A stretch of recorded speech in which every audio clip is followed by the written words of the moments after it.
It is an unfortunate circumstance of the times where two of the best fighters in the world are relatively unknown to people that aren't hardcore fight fans. We have Oscar Collazo in a fight against Jayson Vayson.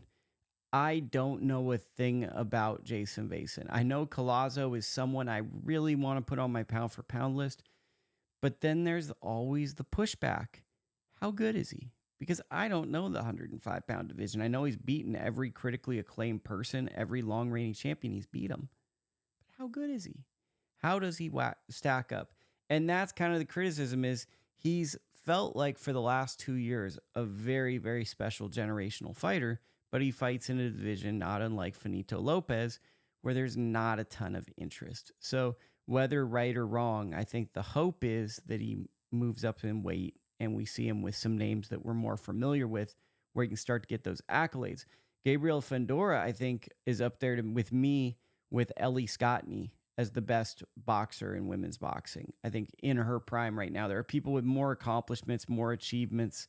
I think Clarissa Shields, Kay Taylor come to mind, but I think all of those fighters have been doing it for nearly a decade now as pros. And to me, it feels like Fundora is really hitting her stride as a pro. She's nearing her prime, and Scottney is as well.